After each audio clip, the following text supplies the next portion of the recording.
আশা করি সকলে ভালো আছেন। আজকে আবার একটা নতুন ভিডিও নিয়ে চলে এলাম একটা বিষয়ে কথা বলতে। সেটা হলো যে ভারত বাংলাদেশের ভিসা প্রক্রিয়া নিয়ে।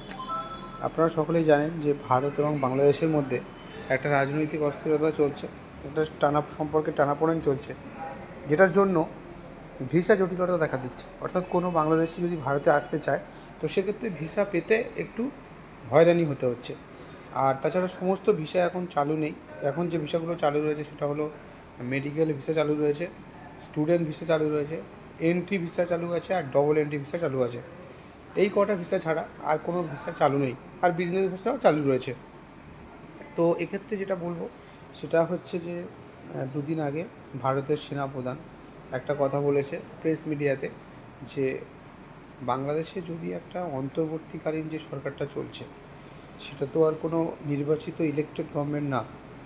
যদি কোনো ইলেকটেড গভর্নমেন্ট যদি ক্ষমতায় আসে, অর্থাৎ নির্বাচনের মাধ্যমে যদি কোনো একটা সরকার গঠিত হয়, তাহলে সেই সরকারের সঙ্গে কাজ করতে ভারত বেশি আগ্রহী, এবং সম্পর্ক তখন অনেক ভালো হবে এবং পুনরায় সমস্ত কিছু আগের মতো হয়ে যাবে।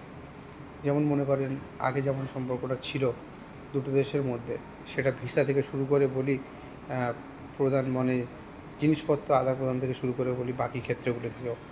তো দুটো প্রতিবেশী দেশের মধ্যে সম্পর্ক থাকা, ভালো সম্পর্ক থাকাটা একান্তই জরুরি। বিশেষ করে ভারতের একদম পুরো নিকটস্থ একটা প্রতিবেশী দেশ বাংলাদেশ, বা বাংলাদেশেরও নিকটস্থ প্রতিবেশী দেশ ভারত। এক্ষেত্রে বলবো একটা জিনিস, অনেক কিছু বিষয়ে বাংলাদেশ ভারতের উপর নির্ভরশীল। সেই বিষয়টা কিন্তু খেয়াল করলে তো দুটো উভয় দেশেরই আর কি আমাদের প্রয়োজন, দুটো দেশের সম্পর্ক ভালো হোক। এছাড়াও অনেকের আত্মীয় স্বজন দুটো দেশের মধ্যে রয়েছে, তারা যাতায়াত করতে চায়, তো ভিসা জটিলতার কারণে তাদের সমস্যা হচ্ছে। তো সমস্ত বিষয় দেখলে যদি এই ভিসা জটিলতাটা যদি কেটে যায়, তো সম্পর্কটা অনেক ভালো হবে এবং এটা আগামীতেও আমাদের প্রত্যেকের উভয় দেশের জনগণের জন্য সুবিধাজনক। তো এর থেকে সুতরাং যে কথাটা বলার সেটা হলো যে সেনাপ্রধানের এই বক্তব্য থেকে যেটা মূল বিষয় উঠে আসে সেটি হলো, ভারত চায় একটি নির্বাচিত গণতান্ত্রিক সরকার বাংলাদেশে গঠিত হোক।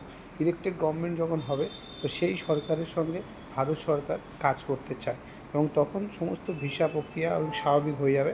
আশা করছি এটা খুব তাড়াতাড়ি হবে। তো আজকে ছিল এই পর্যন্ত আপডেট, পরবর্তী ভিডিওতে আবার কথা হচ্ছে।